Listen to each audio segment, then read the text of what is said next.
Hello मेरे प्यारे साथियों, क्या हाल चाल, कैसे हैं आप लोग। आई होप कि मेरे सभी प्यारे साथी एकदम मस्त स्वस्थ जानदार और ज़बरदस्त होंगे।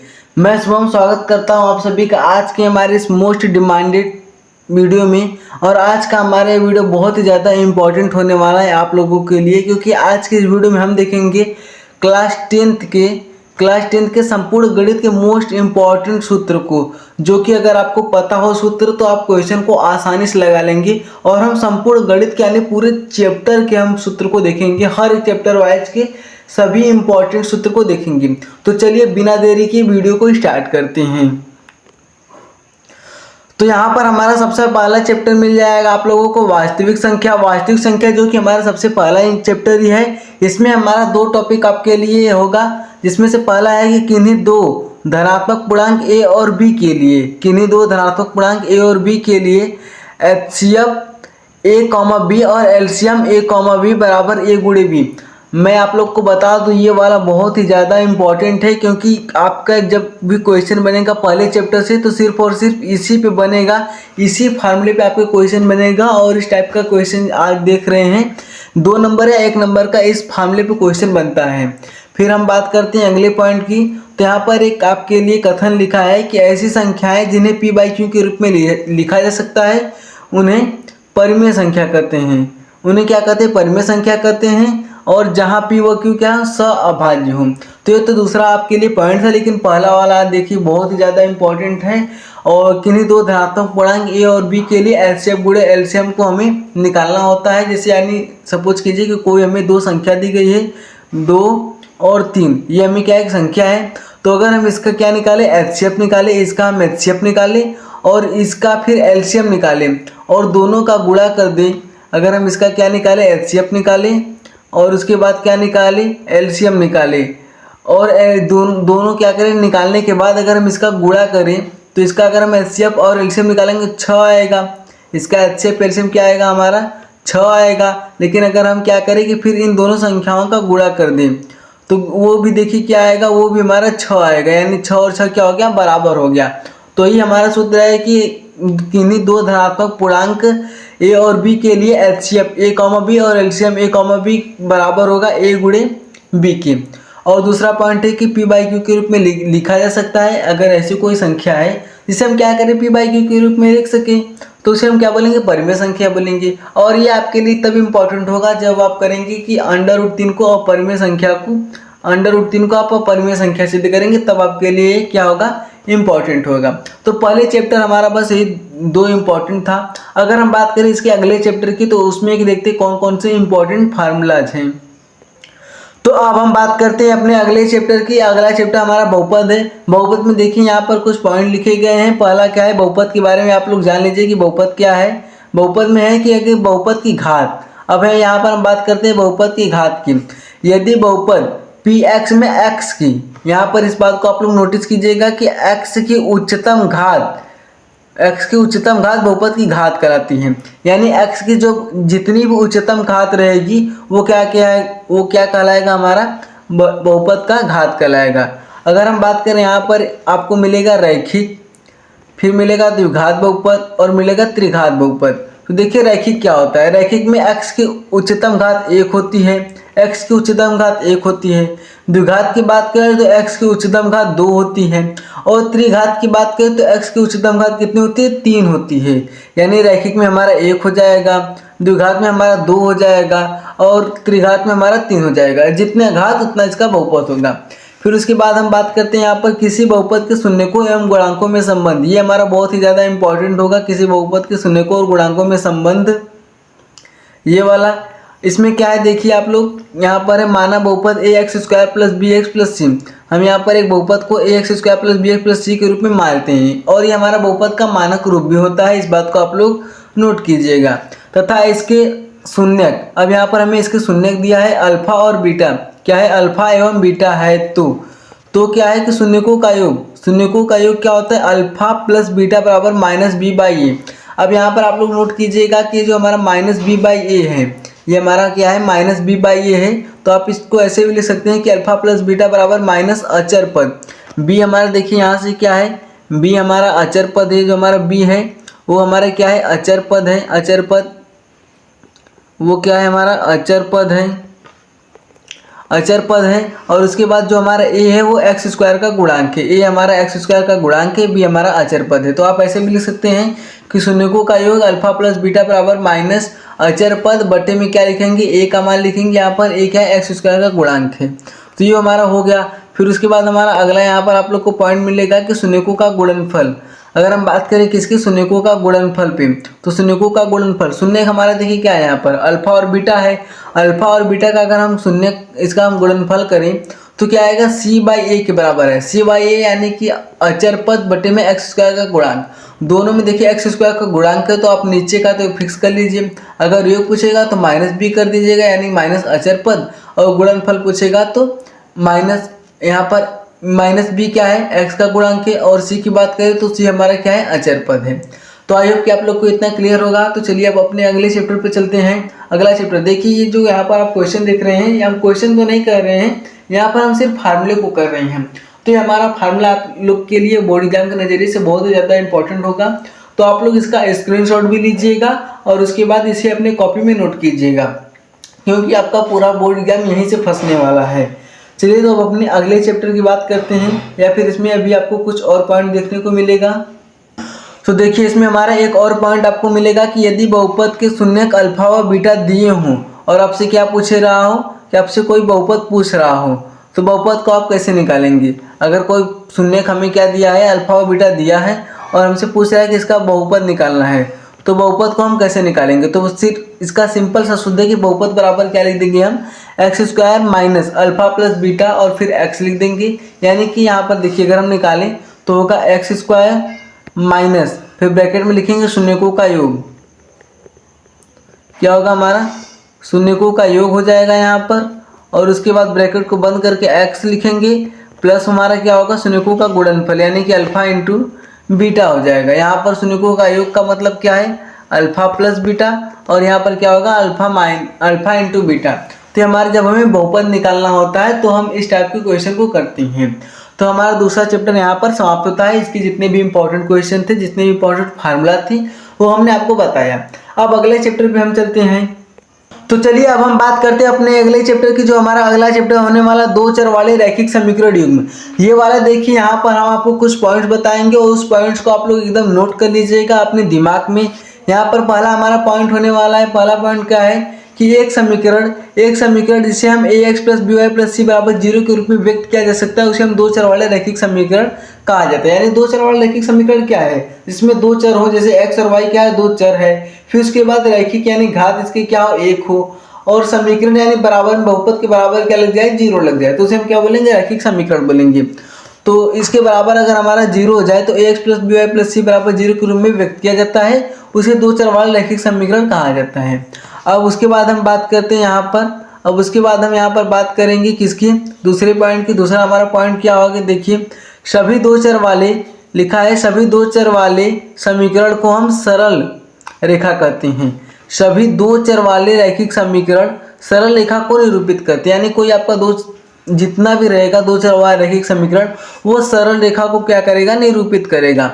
फिर उसके बाद हम बात करते हैं अगले पॉइंट की। अगला पॉइंट हमारा क्या है कि यदि दो सरल रेखाओं, अब यहाँ से देखिए ये वाला पॉइंट जो आप देख रहे हैं बहुत ही ज़्यादा इंपॉर्टेंट पॉइंट है। ये हमारा क्या है, बहुत ही इंपॉर्टेंट पॉइंट है। ये क्या है, यहाँ पर ये पॉइंट है कि यदि दो सरल रेखाओं के समीकरण हम किस में व्यक्त कर रहे हैं, a1x plus b1y plus c1 बराबर 0, और दूसरा हमारा है a2x plus b2y plus c2 बराबर क्या है 0। अगर ऐसा हो तो इसके लिए हमें तीन शर्तें एकदम से याद करना है। तीन शर्तें में पहला शर्त हमारा क्या हो, पहला शर्त यहाँ पर है कि प्रतिच्छेदी रेखाएं हों, वो क्या होंगी, प्रतिच्छेदी रेखाएं होंगी, और उसके बाद क्या होंगी, संगत होंगी, और अद्वितीय हल होने का शर्त होगा। शर्त क्या होगा, यहाँ पर अद्वितीय हल होंगे, संगत युग्म होगा और प्रतिच्छेदी रेखा होगा। अगर हम इसकी ग्राफ की बात करें तो इसका ग्राफ देखिए कुछ ऐसा होगा, इसका ग्राफ क्या होगा, ऐसा होगा। यानी एक बिंदु पर प्रतिच्छेद कर रही हैं तो एक हल होगा, एक बिंदु पर प्रतिच्छेद कर रही हैं तो एक हल होगा, यानी हम उसे अद्वितीय हल बोलते हैं। फिर संगत युग्म होगा और क्या होगा, प्रतिच्छेदी, देखिए क्या कर रही हैं, छेद, एक बिंदु पर प्रतिच्छेद कर रही हैं। तो इसका अगर आपसे पूछें कि समीकरण क्या होगा तो a1x a1/a2 बराबर b1/b2 होगा इस समीकरण के लिए आपका। फिर अगला जो है हम उसका बात करते हैं। अगला हमारा क्या है, यहाँ पर संपाती हो, संपाती रेखाएं संगत युग्म अपरिमित रूप से अनेक हल होंगे। अगर हम इसकी बात करें, अगर हम इसका ग्राफ की बात करें, देखिए एक हमारा रेखा कोई एक ऐसे हो जाएगा, एकदम सीधा होगा। एक हमारा रेखा क्या हो जाएगा, जैसे देखिए क्या हो जाएगा, एक हमारा रेखा कोई, ये एक हमारा एक रेखा हो गया और फिर उसी के ऊपर से एक और रेखा हमारा हो गया, उसी के ऊपर से एक और रेखा हमारा ये हो गया। तो ये क्या कहलाएगा हमारा, ये हमारा देखिए संगत कहलाएगा। ये जो हमने यहाँ पर आपको बनाया है ये हमारा क्या कहलाएगा, संगत कहलाएगा, क्योंकि एक रेखा के ऊपर हमारा दूसरा रेखा भी यहाँ पर है। तो क्या होगा, संपाती रेखाएं होंगे, क्या होंगे, संपाती रेखा होंगे, क्योंकि एक रेखा के ऊपर दूसरी रेखा की तो संपाती होगी। संगत युग्म में देखिए दोनों में होगा, संगत और असंगत क्या होता है, जो एक रेखा पर भी प्रतिच्छेद न करें। और जब देखिए ये अनेक बिंदु पर प्रतिच्छेद कर रही है तो इसके हल भी कितने होंगे, अनेक हल होंगे। और इसे हम निरूपित करेंगे किससे, इसको हम निरूपित करेंगे यहाँ पर a1/a2 b1/b2 बराबर c1/c2 से। तो एक बार फिर से इस पूरे टॉपिक को समझ लीजिए। रैखिक समीकरण क्या होता है, जिसे हम a1x b1y c1 बराबर 0 के रूप में लिख सकते हैं। फिर दो चर वाले रैखिक समीकरण को हम सरल रेखा को निरूपित करते हैं। दो सरल रेखाएं अगर हमें a1x b1y प्लस c1 बराबर 0 और a2x plus b2y plus c2 बराबर 0 है तो हम उसे a1/a2 b1/b2 यानी प्रतिच्छेदी होंगे, संगत होंगे और अद्वितीय हल होंगे। फिर उसके बाद हमने देखा कि अगर a1/a2 b1/b2 c1/c2 है तो संपाती होंगे, संगति होंगे और इसके अनेक हल होंगे। तो ये जो यहाँ पर आप ये इतना सारा पॉइंट देख रहे हैं, इसको आप क्या करेंगे, अपने कॉपी में अच्छे से नोट कर लीजिएगा, सिर्फ इतना पॉइंट, क्योंकि इससे आपका एमसीक्यू आने वाला है 2026 के बोर्ड एग्जाम में। और इसमें कुछ और पॉइंट, चलिए अब हम उसे देख लेते हैं। देखिए अगला पॉइंट हमारा है वैसा ही है एकदम कि समांतर रेखा, असंगत युग्म और कोई हल नहीं होगा। अगर हम इसके ग्राफ की बात करें तो इसका ग्राफ देखिए, पहले क्या होगा, हमारा एक रेखा ऐसे जाएगा और उसके बाद दूसरा रेखा ठीक इसके समांतर जाएगा और ये दोनों आपस में क्या होंगे, कभी भी नहीं मिलेंगे। ये दोनों आपस में क्या है, कभी भी नहीं मिलेंगे। तो एक समांतर है, देखिए समांतर रेखा है। असंगत युग्म में यानी मिल नहीं रहेंगे, संगत होंगे नहीं, असंगत होंगे। और जब कहीं पर भी नहीं मिले तो इसके हल भी नहीं होंगे। और इसके इस ग्राफ को आप लोग याद कर लीजिएगा, क्योंकि ये थोड़ा सबसे अलग है, इसलिए इसका क्वेश्चन आता है। क्या है यहाँ पर कि a1/a2 बराबर होगा b1/b2 के बराबर नहीं होगा c1/c2 के। यहाँ पर जब देखिए जब आपको ऐसे मिले इसका मतलब क्या है, बराबर नहीं है, इसका मतलब होता है बराबर नहीं है। फिर उसके बाद हम बात करते हैं नाव की धारा। अब यहाँ पर आपको कुछ अलग पॉइंट देखने को मिलेंगे, कुछ नए देखने को मिलेंगे। क्या है, अगर नाव की धारा अनुकूल हो तो चाल हमारा प्लस होगा, अगर नाव की धारा प्रतिकूल हो तो चाल हमारा क्या होगा, माइनस होगा। अब जैसे समझिए आप लोग कि आप क्या जा रहे हैं, इधर जा रहे हैं और हवा भी क्या हो रहा है, जो हवा चल रही है वो भी इधर का ही चल रहा है, हवा भी इधर का चल रहा है, आप भी इधर ही जा रहे हैं। तो आपकी चाल में क्या होगी, आपकी चाल में वृद्धि होगी, इसलिए यहाँ पर क्या है, प्लस लगा है। या फिर आप ऐसे मान लीजिए आप तो वैसे, या फिर नाव चला रहे हैं, इसको आप लोग क्या समझ, नाव चला रहे हैं और नाव की धारा की चाल, नाव यानी जो पानी बह रहा है वो भी इधर ही का बह रहा है, आप भी इधर ही का जा रहे हैं। जैसे आप सपोज कीजिए कि जब भी आप क्या करते हैं, साइकिल चलाते हैं, साइकिल चलाते चलाते जाते हैं और इधर के आप अगर इधर के साइकिल चला रहे हैं और हवा भी इधर का बह रहा है तो आप थोड़ा जल्दी पहुंच जाएंगे और आपका मेहनत भी कम लगेगा। लेकिन कभी कभी क्या होता है कि आप इधर की साइकिल चला रहे हैं, आप इधर साइकिल चला रहे हैं, लेकिन जो हवा चल रही है वो इधर की चल रही है, तो आप कम दूरी तय करेंगे और आपका मेहनत भी ज़्यादा लगेगा। अगर ऐसे कंडीशन आपको मिले तो आपका मेहनत भी ज़्यादा लगेगा और दूरी भी आप कम करेंगे। यानी ये क्या हो गया, प्रतिकूल या फिर इसे विपरीत बोलते हैं। और ये हमारा अनुकूल यानी कि उसी दिशा में, समान दिशा में आता है। तो याद रखिएगा, जब भी अनुकूल बोले तो आप क्या करेंगे, धारा को प्लस करेंगे, और जब प्रतिकूल बोले तो धारा को क्या करेंगे, माइनस करेंगे। और इसी के साथ एक और फिजिक्स का सूत्र यहाँ पर है कि समय बराबर दूरी बटे 4 होता है। ये भी इसी टाइप के क्वेश्चन के लिए है। और साथ में आप एक रेलगाड़ी वाला क्वेश्चन देखेंगे तो उसके क्वेश्चन के लिए ये आपको मिलेगा, ठीक है। और आई होप कि आप लोग को यहाँ तक समझ में आया होगा। तो चलिए अब हम अगले चैप्टर की बात करते हैं। तो आइए दोस्तों अब देखते हैं अपना अगला चैप्टर, द्विघात समीकरण। आखिर हमारे द्विघात समीकरण, इसमें कौन कौन से इंपॉर्टेंट हमारे पॉइंट और कौन कौन से इंपॉर्टेंट हमारे सूत्र होंगे। तो देखिए इसमें हमारा पहला पॉइंट है, यानी द्विघात समीकरण के बारे में बता रहा है कि इसे हम a1x plus b1 a x square plus b x plus c के रूप में क्या करते हैं, समीकरण द्विघात समीकरण को लाते हैं, यानी कि हम इसे a x square plus b x plus c बराबर 0 के रूप में लिख सकते हैं, किसको, द्विघात समीकरण को। और एक बात बहुत ही ज़्यादा इंपॉर्टेंट आप लोग याद रखिएगा कि एक्स स्क्वायर का गुणांक शून्य न हो, यानी क्या हो, ए का मान हमारा कभी भी 0 न आए, ए का मान क्या हो, 0 न आए, क्योंकि अगर ए का मान यहाँ पर हम क्या कर दें, 0 कर दें, तो ये पूरा हमारा क्या होगा, हट जाएगा, ये हमारा पूरा क्या होगा, हट जाएगा। तो क्या बचेगा, सिर्फ हमारा बी एक्स प्लस सी बचेगा और ये हमारा रैखिक हो जाएगा। इसलिए ध्यान रखिएगा कि ए का मान क्या हो, कभी भी 0 न हो।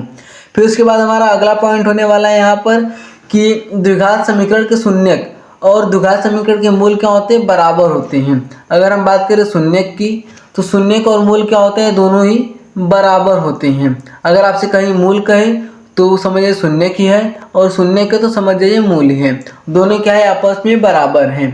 और तीसरा पॉइंट यहाँ पर है कि द्विघात समीकरण को हल करने की विधियाँ। अब आप लोग देख लीजिए कि द्विघात समीकरण को हल करने की टोटल आप में कितनी विधियाँ दी गई हैं। तो पहला है गुणनखंड विधि, और दूसरा है द्विघात समीकरण के सूत्र विधि या श्रीधराचार्य सूत्र विधि। अब देखिए, जो हमारा गुणनखंड विधि तो सामान्य आपके लिए कोई ऐसा समीकरण दिया रहेगा, कोई क्या रहेगा, ऐसा समीकरण दिया रहेगा। समीकरण यहाँ पर देखिए a x square plus b x plus c, जो कि द्विघात समीकरण का मानक रूप है, ऐसा अगर आपको समीकरण दिया रहेगा, तो अगर हम उसके गुणनखंड विधि की बात करें, हम बात करें किसकी, गुणनखंड विधि की बात कर रहे हैं, तो इसके लिए आप क्या करेंगे, सिंपल सा इस ए और सी का गुणा करके बी को इस प्रकार तोड़ेंगे कि जोड़ने घटाने पर बी आए और गुणा करने पे ए सी गुणनखंड के बराबर है।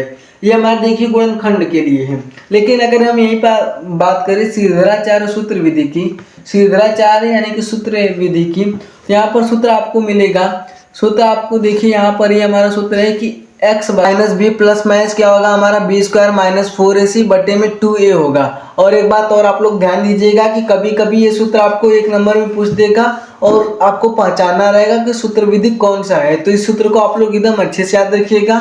और साथ ही हमारे पास एक और पॉइंट है, यहाँ पर एक और पॉइंट है कि जहाँ d बराबर B square minus 4ac, D हमारा क्या है, विविक्तिकर है। इस बात को आप लोग एकदम नोट कर लीजिएगा कि बी स्क्वायर माइनस 4ac। अब हम इस विविक्तिकर से रिलेटेड कुछ और पॉइंट को देख लेते हैं और कुछ सूत्र, और याद रखिएगा ये सभी सूत्र आपके लिए बहुत ही ज़्यादा क्या है, इंपॉर्टेंट होने वाला है। फिर उसके बाद देखिए हमारा अगला पॉइंट क्या है, मूलों की प्रकृति, यानी हम यहाँ पर मूलों की प्रकृति को देखेंगे। जब बी स्क्वायर माइनस 4ac यानी डी का मान क्या हो, 0 हो, डी का मान 0 हो, डी का मान 0 के बराबर हो, 0 से छोटा हो या 0 से बड़ा हो, तब क्या होगा, जब डी का मान क्या हो, हमारा 0 से बड़ा हो, तो दो भिन्न वास्तविक हल होंगे। यानी कि क्या होगा, हमारा देखिए वास्तविक हल होगा यानी रियल होगा, क्या होगा, हमारा रियल होगा, और उसके साथ क्या होगा, डिफरेंट होगा, यानी कि अलग अलग होगा। जब क्या होगा, डी का मान बड़ा होगा, जब डी का मान बड़ा होगा। और यह देखिए जब डी का मान क्या हो, समान हो, तो बी स्क्वायर माइनस 4ac हम डी से लिखते हैं, यानी कि जब डी बराबर 0 हो तो दो समान और वास्तविक मूल्य, यानी कि रियल होगा और यहाँ पर समान होगा, इक्वल होगा। फिर उसके बाद जब कोई वास्तविक हल नहीं हो, यानी कि जब बी का मान क्या, बी स्क्वायर माइनस 4ac यानी डी का मान क्या हो जाए, 0 से छोटा हो जाए, तो हम बोलेंगे कोई भी वास्तविक हल नहीं होगा इसका। तो ये हमारा 4 चैप्टर तक जितने भी इंपॉर्टेंट थे वो हमने आपको बताया। अब इसके बाद हम देखते हैं अपना अगला चैप्टर, चैप्टर नंबर 5। आइए दोस्तों अब देखते हैं हम समांतर श्रेणी वाले क्वेश्चन को। समांतर श्रेणी में हमारा है, समांतर श्रेणी के लिए पहचानने का नियम होता है, समांतर श्रेणी को हम क्या बोलते हैं, अरिथमेटिक प्रोग्रेस, और इसको एपी से लिखते हैं। समांतर श्रेणी में हमें ए, फिर a plus d, a plus 2d, a plus 3d dot dot dot करके a plus n-1 into D. अब ये क्या है हम आपको बताएंगे, उसके पहले आप लोग समझ लीजिए कि ए से हम प्रथम पद को लिखते हैं, डी से सर्वांतर को। जैसे अगर हम कोई श्रेणी बनाए तो यहाँ पर हम 2 लिख दें, फिर कॉमा में क्या करें, 2 प्लस 2 लिख दें, 2 प्लस 2 लिख दें, फिर क्या करें, फिर हम लिखते हैं 2 प्लस 2 गुणे 2, 2 गुणे 2, फिर उसके बाद लिखते हैं 2 प्लस 3 गुणे 2। तो हमारी जो श्रेणी बन गया वो क्या है, 2 है, कमा यहाँ पर देखिए 2 प्लस 2 कितना है, 4 है, तो 4 हो गया। फिर 2 दूनी, यहाँ पर 2 दूनी 4 प्लस 2 क्या होगा, 6 होगा। इसके आगे देखिए तो 8 होगा, इसके आगे देखो तो 10 होगा, यानी कि ऐसे हमारे चलता चला जाएगा। इसका मतलब हम देख पा रहे हैं यहाँ पर हमारा क्या हो रहा है कि जो इसके बीच का अंतर है वो अंतर कितने का है, वो अंतर 2-2 का है, वो अंतर 2-2 का है। तो हमारे क्या होगा, समांतर श्रेणी में होगा। समांतर श्रेणी यानी कि जब इसके बीच का अंतर क्या हो, इक्वल हो, तो हम उसे बोलेंगे समांतर श्रेणी में है। अब उसके बाद यहाँ पर आपको सूत्र भी मिल रहा होगा। सूत्र आपको मिलेगा कि nवां पद के लिए आपको क्या मिलेगा, एक सूत्र मिलेगा। सूत्र क्या है हमारा, देखिए जो यहाँ पर लिखा है ना वही हमारा सूत्र होगा। सूत्र क्या होगा, an बराबर a plus n minus one into D, जहाँ से an हमारा क्या होगा, nवां पद होगा। an क्या होगा हमारा, nवां पद होगा। और उसके बाद हम बात करें a, तो a हमारा प्रथम पद है। n की बात करें तो पदों की संख्या है। d हमारा क्या है, सार्वंतर है। और उसके बाद हम चलिए आगे चलते हैं। देखिए क्या है यहाँ पर, n पदों का योग। n पदों के योग के लिए सूत्र होता है Sn बराबर n/2 ब्रैकेट में 2a plus n minus one into D. और एक और सूत्र होता है हमारा, एक और सूत्र होता है Sn के लिए, जब आपको an का मान दिया हो। जब an का मान दिया हो तो हम कौन सा सूत्र लगाएंगे, Sn का। तो हम यहाँ पर Sn का सूत्र लगाएंगे Sn बराबर n/2 ब्रैकेट में a प्लस an, जब आपको an का मान दिया रहेगा। अब उसके बाद हम बात करते हैं कि इस टाइप का क्वेश्चन देखिए आता है, याद रखिएगा ये सभी इंपॉर्टेंट सूत्र हैं। ये क्वेश्चन यहाँ पर चौथा पॉइंट है कि यदि AP के 3 पदों का योग दिया हो तो हम वे 3 पद मानेंगे। कैसे मानेंगे, a माइनस डी, फिर दूसरा पद हमारा a होगा और तीसरा पद क्या होगा, a प्लस डी होगा। ये क्वेश्चन बेस्ड होते हैं। फिर उसके बाद हम देखते हैं छठवां वाला पॉइंट, यहाँ पर वो 5 रहेगा। और यदि 3 संख्याएं a b c AP में हैं, अगर देखिए हमसे क्या बोला हो यहाँ पर, अगर हमसे क्वेश्चन में बोला हो कि 2, 4, 6 और पहचानना हो कि क्या ये AP में है या AP में नहीं है, तो इसके लिए सूत्र हम कौन सा लगाएंगे, यहाँ पर b माइनस ए और बराबर c माइनस बी। जैसे देखिए यहाँ पर b हमारा क्या है, ये हमारा b है, ये हमारा क्या है, यहाँ पर ये 4 हमारा b है, 2 a है और 6 क्या है, c है। अगर हम b माइनस ए करें, अगर हम क्या करें, b माइनस ए करें यानी b माइनस ए करें तो हमारा क्या आएगा, 4 माइनस 2 यानी हमारा 2 आएगा। और यहीं पर हम क्या करें, अगर c माइनस बी करें तो c हमारा क्या है, 6 माइनस 4 और 6 माइनस 4 का 2 आएगा। और देखिए इसके बीच का जो अंतर है वो क्या है, बराबर है। यहाँ पर भी 2 और यहाँ पर भी हमारा 2 आया है, इसका मतलब हमारा क्या है, समांतर श्रेणी में है। तो ये पहचानने का हमारा सूत्र होता है कि b माइनस ए बराबर c माइनस बी कर दें तो हमारा आंसर आ जाएगा। अब चलिए हम अगले चैप्टर पे चलते हैं जो कि हमारा बहुत ही इंपॉर्टेंट होने वाला है। और अगर आप यहाँ तक वीडियो में बने आए हैं तो बहुत ही आप लकी हैं, क्योंकि आपने वो सभी सूत्र को देख चुके हैं जो कि बहुत ही ज़्यादा इंपॉर्टेंट है। और आप वैसे भी आपको ये सूत्र आते होंगे, पहले भी आपने पढ़ा होगा, लेकिन अगर आप नहीं पढ़े हैं तो फिर से इसको नोट कर लीजिए और याद रखिए कि ये बहुत ही ज़्यादा इंपॉर्टेंट सूत्र है और सारा मैथ का क्वेश्चन इसी सूत्र से लगने वाला है। तो अगला चैप्टर हमारा है निर्देशांक ज्यामिति वाला। निर्देशांक ज्यामिति में आपको यहाँ पर सूत्र देखने को मिलेंगे, सिर्फ सूत्र है यहाँ पर कि दूरी सूत्र। यहाँ पर दूरी सूत्र देखिए हम, तो अगर कोई हमें 2 बिंदु रहे, सपोज कीजिए कि हमारा क्या है, कोई 2 बिंदु है, ये हमारा कोई 2 बिंदु है, जिसमें से हमारा एक बिंदु P हमने माना है, दूसरा बिंदु हमने क्या माना है, Q माना है। एक बिंदु हमने P माना है, दूसरा बिंदु हमने क्या माना है, Q माना है। तो P के लिए हमारा निर्देशांक होगा, हमने माना x1 y1 और Q के लिए x2 y2 हमने माना है। और जब हमें इसके बीच की दूरी निकालना हो, जैसे सपोज कीजिए कि ये क्या है, आपके पास ग्राफ है, यहाँ पर एक बिंदु है और यहाँ पर एक बिंदु है, और बोल दे कि आप इसके बीच की दूरी निकालिए। तो दूरी निकालने के लिए हम क्या सूत्र लगाएंगे, जैसे यहाँ पर हो, कहीं पर भी हो सकता है बिंदु, बोल दे कि आपसे यहाँ पर एक बिंदु है, एक बिंदु यहाँ पर है, एक बिंदु यहाँ पर है, और इसके बीच का क्या निकालिए, आप दूरी निकालिए। क्या निकालिए, इसके बीच का आप दूरी निकालिए, इसके बीच का दूरी निकालिए। तो उसके लिए एक सूत्र है हमारे पास, सूत्र कौन सा है कि PQ, यानी कि 2 बिंदु के बीच की दूरी बराबर अंडर रूट में x2 माइनस x1 का whole square plus y2 minus y1 का होल स्क्वायर। अब विभाजन सूत्र की अगर बात करें कि सपोज कीजिए यहाँ से क्या कर रहा है, कोई विभाजन कर रहा है और इसका आपसे निर्देशांक बोले, ये जो बिंदु है इसका कोई विभाजन कर रहा है और इसका अगर आपसे निर्देशांक पूछे इसका, तो आप उसका कैसे निकालेंगे। उसका निकालने के लिए विभाजन सूत्र यहाँ पर है। विभाजन सूत्र क्या है, विभाजन सूत्र x, y, यानी इसका निर्देशांक निकालने के लिए हमने x, y माना है। तो mx2 प्लस nx1 बटे m प्लस n और my2 प्लस ny1 बटे m प्लस n। और एक बात याद रखिए, जो आप यहाँ पर m और n देखने को मिल रहा है वो इसका अनुपात है। वो क्या है, इसका अनुपात है, इसके बीच का अनुपात है। और उसके साथ आपको मिलेगा मध्य बिंदु।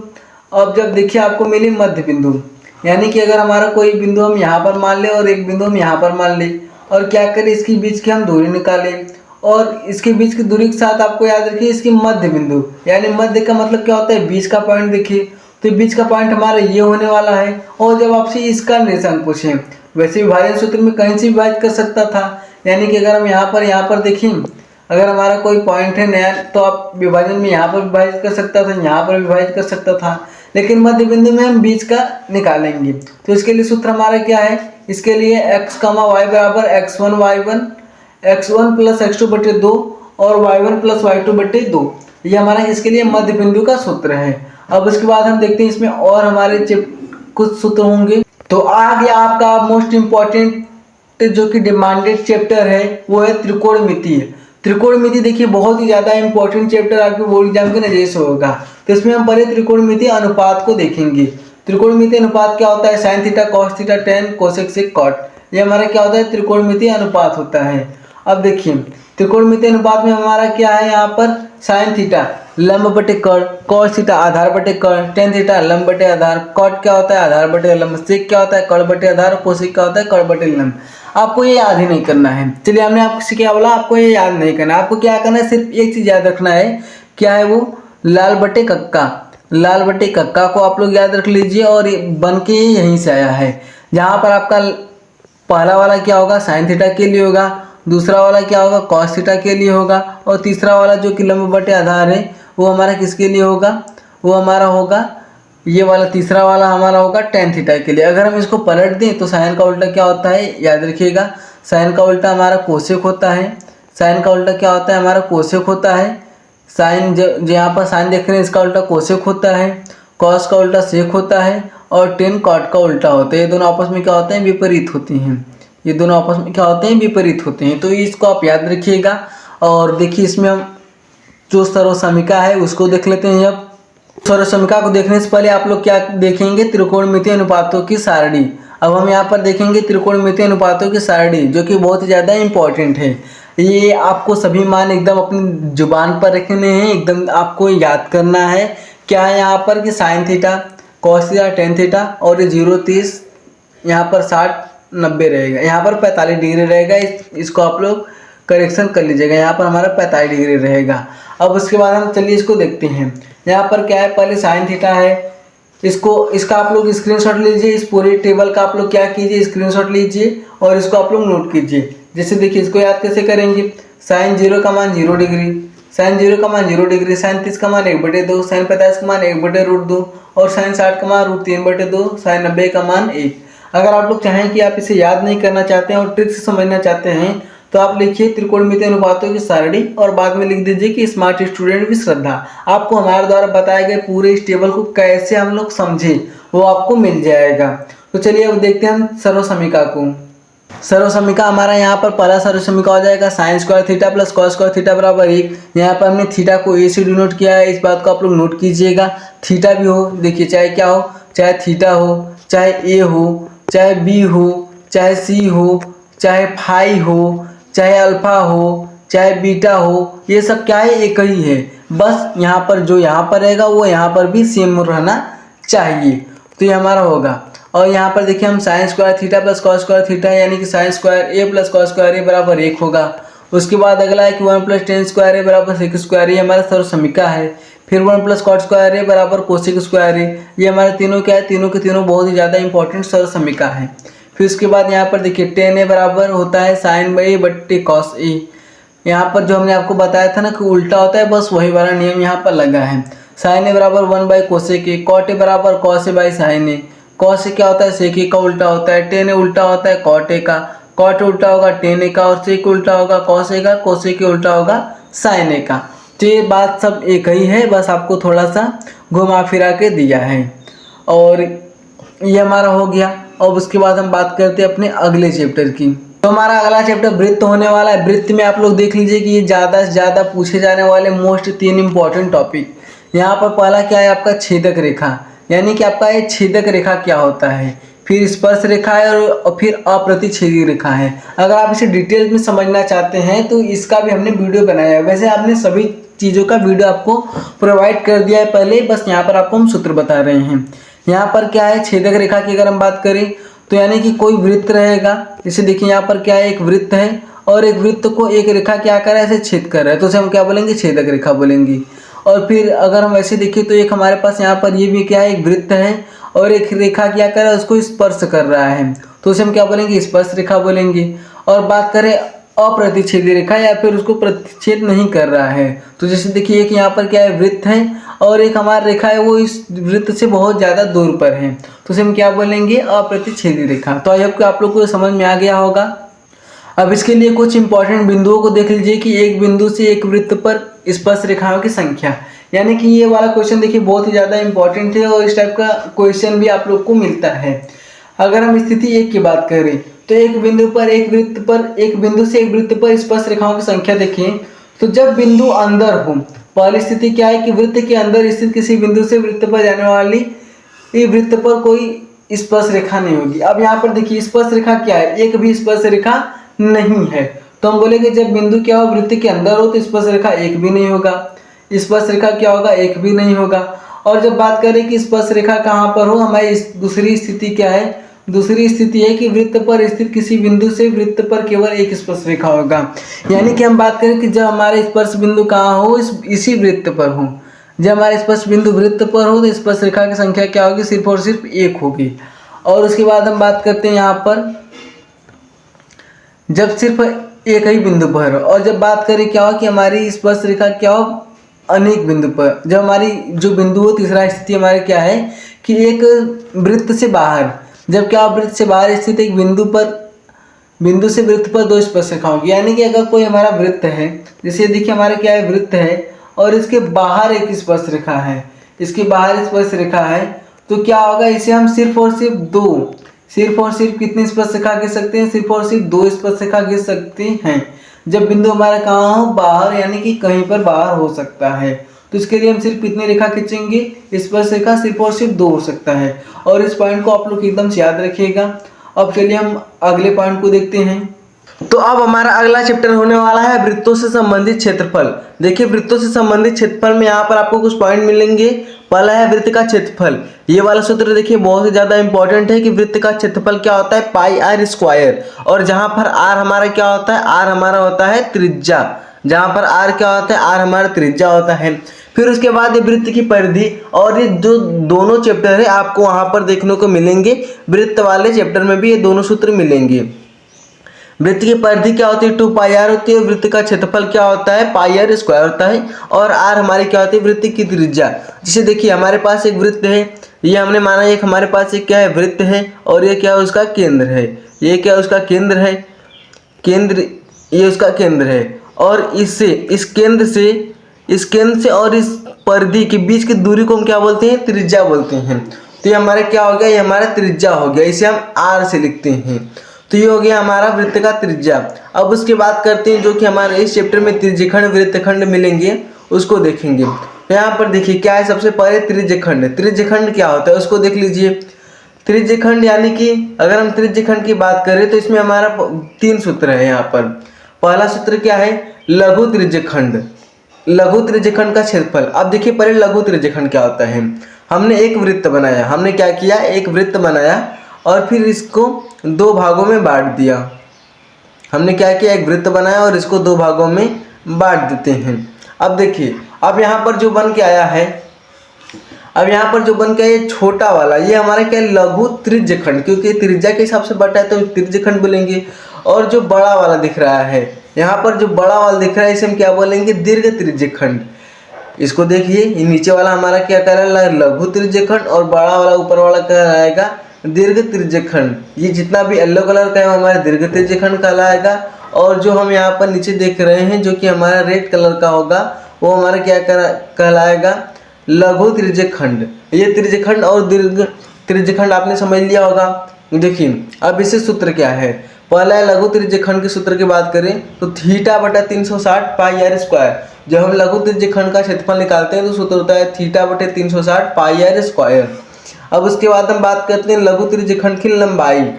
अब देखिए लघु त्रिज्यखंड की लंबाई यानी कि आपसे इसका मान पूछ रहा है, किसका मान पूछ रहा है, यहाँ पर देखिए आपसे इसका मान पूछ रहा है। ये जो यहाँ पर हम कर रहे हैं पिंक कलर से, ये इसका मान पूछ रहा है। अगर आपसे इसका मान पूछे तो इसका मान आप कैसे निकालेंगे, इसका मान निकालने के लिए आप सूत्र लगाएंगे थीटा बटे 360 2 पाई आर स्क्वायर, 2 पाई आर होगा, यानी कि परिधि रहेगी पहले हमारी। यहाँ पर लघु त्रिज्यखंड की लंबाई अगर निकालें तो थीटा बटा 360 2 पाई आर। अब उसके बाद देखिए दीर्घ त्रिज्यखंड का क्षेत्रफल पूछे। दीर्घ त्रिज्यखंड का क्षेत्रफल पूछे तो हम क्या करेंगे, यहाँ पर 360 माइनस थीटा कर देंगे बट्टे में 360 गुणे पाई आर स्क्वायर, या फिर आप ऐसे भी निकाल सकते हैं। इसका सूत्र कैसे निकालेंगे दीर्घ त्रिज्यखंड का, आप पहले पूरे वृत्त का क्षेत्रफल निकालिए, फिर उसमें से माइनस कर दीजिए किसके क्षेत्रफल को, इस लघु त्रिज्यखंड के क्षेत्रफल को। यानी कि आप पहले लघु त्रिज्यखंड का क्षेत्रफल निकालिए, फिर उसके बाद पूरे वृत्त का क्षेत्रफल निकालिए, और पूरे वृत्त के क्षेत्रफल से आप इसका माइनस कर देंगे तो ये इतना आपका आ जाएगा, यानी लघु त्रिज्यखंड आ जाएगा। तो चलिए अब इसके आगे देखते हैं सूत्र। तो एक और सूत्र है, यहाँ पर हम वृत्तखंड की बात करें तो अब यहाँ से वृत्तखंड दिख रहा है, तो आप लोग एक बार वृत्तखंड को भी समझिए। वृत्तखंड क्या होता है, जैसे सपोज कीजिए हमारा क्या एक वृत्त है और उसमें क्या है, हमने एक ऐसे खंड कर दिया, हम क्या कर रहे हैं उसमें एक ऐसे खंड कर दें तो ये हमारा क्या कहलाएगा, वृत्तखंड कहलाएगा। यानी कि यहाँ पर आप जो नीचे वाला हिस्सा देख रहे हैं, जो रेड कलर वाला हिस्सा देख रहे हैं, ये हमारा क्या कहलाएगा, वृत्तखंड कहलाएगा। ये नीचे वाला हमारा हिस्सा क्या कहलाएगा, ये हमारा वृत्तखंड कहलाएगा। अब और जो हमारा ये जो नीचे वाला रहेगा, ये हमारा जो रेड कलर से देख रहे हैं, ये हमारा क्या कहलाएगा, ये लघु वृत्तखंड कहलाएगा। वृत्त के खंड को हम क्या बोलते हैं, वृत्तखंड बोलते हैं, और ये क्या है, लघु होगा। छोटा वाला है तो लघु होगा, और अगर हम बड़े वालों को देखें तो बड़ा वाला हमारा क्या होगा, दीर्घ होगा। ये हमारा जो येलो कलर का है, ये हमारा है दीर्घ त्रिज्यखंड होगा। येलो वाला हमारा क्या होगा, दीर्घ त्रिज्यखंड होगा।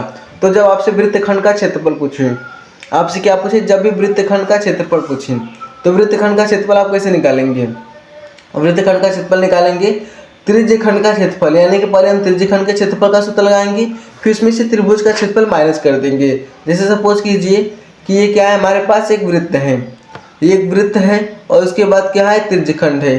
हम इसके साइज को थोड़ा और पतला कर देते हैं, ये हमारा क्या हो गया, त्रिज्यखंड हो गया। ये हमारा क्या हो गया, त्रिज्यखंड हो गया। और जब भी वृत्तखंड बनेगा ना, देखिए ऐसे ही बनेगा, ये हो गया, और इसके नीचे से ऐसे एक लाइन रहेगा, यानी कि एकदम जो आप नीचे वाला भी यहाँ पर देख रहे हैं, जो रेड वाला नीचे है, ये हमारा क्या कहलाएगा, ये हमारा कहलाएगा लघु त्रिज्यखंड। तो आप क्या कीजिए, पहले आप देखिए त्रिज्यखंड का क्षेत्रफल निकालिए। पहले किसका क्षेत्रफल निकालेंगे, इस त्रिज्यखंड का क्षेत्रफल निकालेंगे, फिर उसके बाद इस पूरे त्रिज्यखंड का क्षेत्रफल निकालेंगे, यानी कि इसका क्षेत्रफल निकालेंगे इस पूरे का। फिर उसके बाद इसमें से इस त्रिभुज के क्षेत्रफल को क्या करिए, माइनस कर दीजिए। जब आप इसको माइनस कर देंगे तो इस पूरे में से आपका ये चला जाएगा, और ये नीचे वाला आपका क्या होगा, बच जाएगा। तो ये हमारा वृत्तखंड का क्षेत्रफल हो गया। अब उसके बाद चलिए हम अपने अगले चैप्टर पर चलते हैं, जो कि बहुत ही ज़्यादा इंपॉर्टेंट होने वाला है। हमारा चैप्टर है पृष्ठीय क्षेत्रफल और आयतन। और मैं आप लोग को बता दूं कि मैंने इसका एक अलग से वीडियो बनाया पृष्ठीय क्षेत्रफल और आयतन वाले के लिए सूत्र का, जिसमें हमने पूरे इंपॉर्टेंट सूत्र जो भी घन, घना, बेलन, शंकु है उसको हमने अच्छे से आपको समझाया है। तो एक बार फिर से आप लोग यहाँ पर देख लीजिएगा इसके सूत्र को। यहाँ पर लिखा है कि भुजा, पहले हम घन की बात करें तो घन देखिए कैसा होता है। जैसे एक ये घन ये हो गया, और ठीक उसी के नीचे एक और हम नीचे बना दें। अगर हम ऐसे बना दें तो और क्या करें कि इसके लाइन को मिला दें, इसको हम क्या करें, ऐसे मिला दे रहे हैं। तो ये हमारा क्या हो गया, घन हो गया। और देखिए इसमें टोटल कितने चेहरे हैं, तो एक ऊपर हो गया, एक नीचे हो गया, एक इधर हो गया, एक इधर हो गया, एक पीछे हो गया, और एक क्या हो गया, सामने हो गया। तो इसमें टोटल कितने चेहरे, तो इसमें टोटल 6 चेहरे होते हैं, यानी कि टोटल 6 फेस होते हैं। और हम हर एक फेस को क्या बोलते हैं, ए से डिनोट करते हैं, यानी कि इसकी लंबाई। हम इसको देखें तो इसकी लंबाई हो गई। अब आपसे पूछ रहा है इसकी पृष्ठीय क्षेत्रफल। यहाँ पर देखिए पृष्ठीय क्षेत्रफल लिखा है, जिसमें से 2 सूत्र लिखे, एक लिखा है 4a² और एक लिखा है 6a² लिखा है। तो हम किस वाले को मानेंगे, जहाँ पर ये देखिए जो आपका 4a² है वो क्या है, और जो 6a² है वो क्या है। अगर हम 4a² की बात करें तो 4a² हमारा क्या है, 4a² हमारा वक्र पृष्ठीय क्षेत्रफल, और 6a² की बात करें तो हमारा संपूर्ण पृष्ठीय क्षेत्रफल है। संपूर्ण में क्या होता है, ऊपर और नीचे दोनों का जुड़ जाता है। वक्र पृष्ठीय क्षेत्रफल में बस हम इस 4 को लेते हैं, तो 4a² हो गया। बात करें आयतन की, तो आयतन होता है a³ होता है। और इसी के साथ एक बात और याद कीजिएगा, मात्रक क्या होगा, आयतन का मात्रक हमारा मीटर³ होता है, मीटर³ होता है। और इसका पृष्ठीय क्षेत्रफल का आयतन हमारा मीटर² होता है। और मीटर जो हमने यहाँ पर लिखा है, ये जो हमारा मीटर यहाँ पर देख रहे हैं, ये जो आपके क्वेश्चन में मात्रक दिया रहेगा उसका क्यूब होगा। और अगर क्षेत्रफल की बात करें तो क्या होगा, ये स्क्वायर होगा। अब उसके बाद हम बात करते हैं किसकी, घन की। घन तो हो गया हमारा। अब बात करते हैं घनाभ की। देखिए घनाभ कैसा होता है, घनाभ भी टोटल हमारा घन के जैसा होता है, बस इसकी लंबाई चौड़ाई क्या होती है, अलग हो जाती है, ये एक आयत में बन जाता है। और घन क्या होता है, घन हमारा बनता है किसमें, स्क्वायर में बनता है। हम इसको भी ऐसे ही मिला दें, हमारा क्या हो गया, घन हो गया। ये देखिए क्या है हमारा, ये घन हो गया। अब हम बात करते हैं कि इसकी घन की लंबाई चौड़ाई ऊंचाई। देखिए ये हमारा जो ये वाला लाइन देख रहे हैं आप लोग, ये क्या हो गया, इसकी ऊंचाई हो गया। ये वाला जो लाइन देख रहे हैं आप लोग, ये क्या है, इसकी चौड़ाई है, यानी ये हमारे क्या हो गया, एच हो गया। ये हमारे जो यहाँ पर आप लोग देख रहे हैं, ये हमारा क्या हो गया, एच हो गया। ये हमारा बी हो गया। और ये वाली जो लाइन है, ये हमारा क्या होगा, एल होगा, यानी कि लंबाई हो गया, ये जो हमारा चौड़ाई हो गया, और ये क्या हो गया हमारा, ये लंबाई, ये चौड़ाई, और ये क्या हो गया, ऊंचाई हो गया। ये हमारा ऊंचाई हो गया। अब उसके बाद हम बात करते हैं किसकी, तो इसका पृष्ठीय क्षेत्रफल देख लीजिए। इसका पृष्ठीय क्षेत्रफल क्या होगा, पृष्ठीय क्षेत्रफल होगा 2 गुणे LB BH और HL, यानी कि 2 ब्रैकेट में लंबाई गुणे चौड़ाई, चौड़ाई गुणे ऊंचाई और ऊंचाई गुणे लंबाई, ये होता है। आयतन की बात करें तो आयतन बस क्या करेंगे, आप इसके तीनों का मल्टीप्लाई कर देंगे, यानी लंबाई चौड़ाई ऊंचाई का क्या करेंगे, मल्टीप्लाई कर देंगे। तो चलिए अब बात करते हैं बेलन की। तो बेलन में हमारा देखिए बेलन किस टाइप का होता है, बेलन हमारा थोड़ा इस टाइप का होता है। वैसे इसमें तो हम ऐसे बनाते हैं।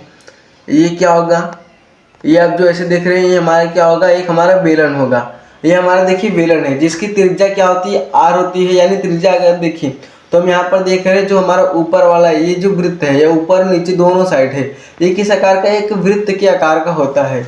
ये हमारा एक वृत्त के आकार का होता है, ये हमारा वृत्त के आकार का होता है। और इसकी ऊंचाई की बात करें तो ये हमारा क्या हो गया, ऊंचाई हो गया, जिसे हम ऐसे डिनोट करते हैं। और यहाँ से यहाँ तक हमारी त्रिज्या होती है, जिसे हम आर से डिनोट करते हैं। तो अगर हम इसमें बात करें तो त्रिज्या हमारी आर से, ऊंचाई एच होगा। अगर इसके वक्र पृष्ठ क्षेत्रफल का बात करें तो 2πr(h) होगा। और संपूर्ण पृष्ठ क्षेत्रफल का बात करें तो 2πr(h) + 2πr²। अगर हम इसमें से क्या करें कि हम इसमें से अगर हम देखिए, इसमें से हम क्या कर रहे हैं कि 2π r को अगर हम कॉमन ले लें तो ब्रैकेट में हमारा बचेगा h + r, जो कि ज़्यादातर बुक में आपको यही वाला सूत्र देखने को मिलेगा। फिर उसके बाद बात करें अगर हम आयतन की, तो आयतन होता है πr²। और साथ ही में याद रखिएगा कि जो ये बेलन का आयतन होता है, शंकु के आयतन का 1/3 भाग 1/3 भाग के बराबर होता है। यानी शंकु अगर 1/3 भाग है तो बेलन के आयतन के बराबर होगा। बेलन क्या होता है, शंकु के आयतन का 3 गुना होता है। और साथ ही में आप लोग शंकु भी देख लीजिए, शंकु क्या है, शंकु यहाँ पर देखिए, शंकु भी बेलन के जैसा ही होता है, बस उसमें क्या होता है कि ऊपर का भाग हट जाता है। यानी कि जो आप कैप देखे होंगे, जो बर्थडे में कैप पहना जाता है, इस तरह का होता है। कोन आइसक्रीम भी देखे होंगे, कोन वाला आइसक्रीम, वो किस आकार का होता है, शंकु आकार का होता है। ये हमारा क्या है, शंकु है। इसमें 3 चीज़ आप लोग याद रखिएगा। एक हमारा जो ये होता है, तिर्यक ऊंचाई यल होता है। फिर उसके बाद इसकी हम बात करें तो ये हमारा एच होता है। और ये क्या हो गया, हमारा आर हो गया।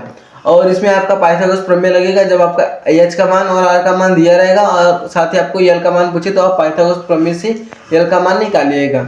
उसके बाद इसमें हम देखें तो त्रिज्या हमारी आर है, ऊंचाई एच है, तिर्यक ऊंचाई एल है। वक्र पृष्ठ क्षेत्रफल क्या होगा, πr(l) होगा। और संपूर्ण पृष्ठ क्षेत्रफल क्या होगा, πr(l) ब्रैकेट में πr²। इसमें से भी आप चाहें तो क्या करें, इसमें से आप पाई और r को कॉमन ले ले तो ब्रैकेट में हमारा l + r बचेगा। इसमें से आप क्या करें, अगर कॉमन ले ले तब। अब उसके बाद हम आयतन की बात करें तो हमने बोला कि अगर आपको बेलन का आयतन पता है तो उसका 1/3 भाग कर देंगे, हमारे शंकु का आयतन आ जाएगा। शंकु का आयतन क्या होता है, 1/3 πr²h। तो अब हम बात करते हैं गोला और अर्धगोला की। अब देखिए गोला और अर्धगोला क्या होता है, जैसे देखिए ये हमारा क्या है, गोला। और आप लोग एक बात और याद रखिएगा, गोला और वृत्त में क्या होता है, अंतर होता है। गोला हमारा 3D होता है, वृत्त हमारा 2D होता है।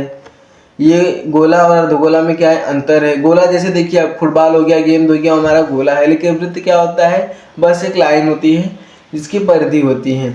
अब उसमें बाद अगर हम गोला की बात करें तो गोला में एक हमारा एक ये होता है, हमारा केंद्र होता है। और इसमें त्रिज्या होती है जिसे हम आर से डिनोट करते हैं, त्रिज्या होती है जिसे हम आर से डिनोट करते हैं।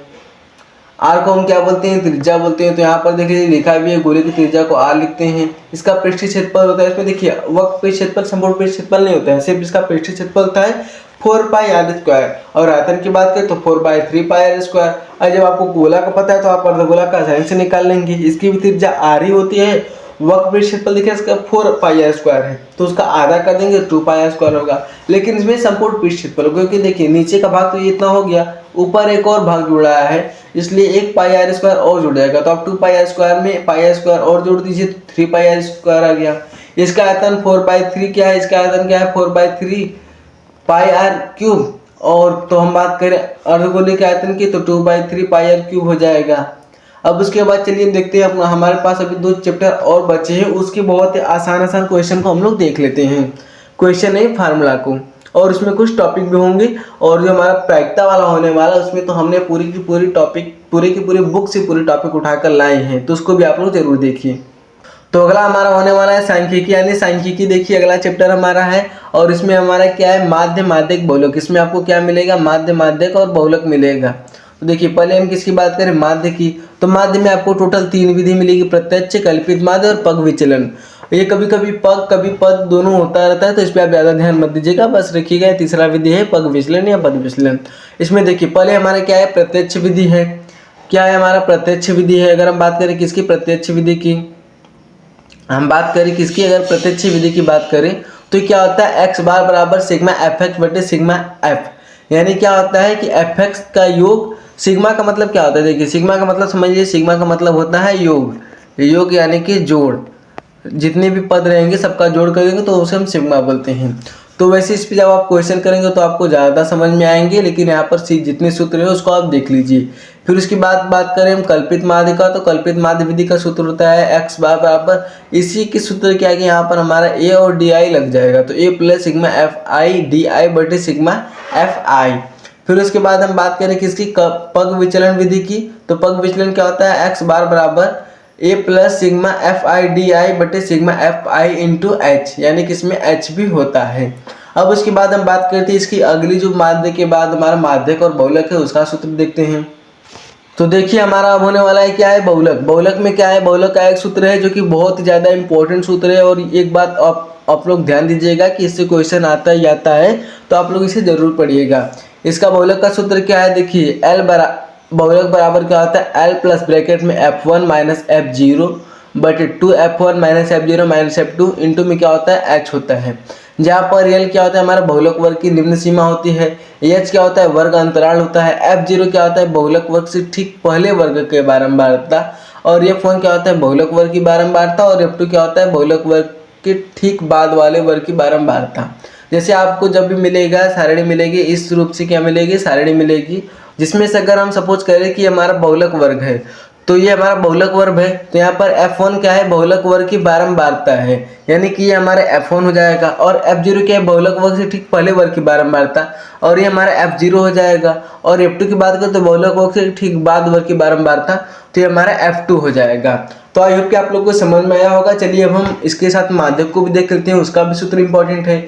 और एक बात और कि जो बहुलक वर्ग का फार्मूला है, इस फार्मूले को आप लोग अच्छे से एकदम देख लीजिएगा, याद कर लीजिएगा, क्योंकि इससे क्वेश्चन आता है, और आपको कभी कभी फार्मूला ही डायरेक्ट पूछ लेगा 2 नंबर में, और आप बस ऐसे इस फार्मूले को लेके आएंगे तो नहीं होगा, उसके साथ आपको ये भी लिखना पड़ेगा कि L क्या है, H क्या है, F0 क्या है, F1 क्या है, F2 क्या है। तो इसको भी आप लोग याद कर लीजिएगा। अब चलिए अगला हम माध्यक को देखते हैं।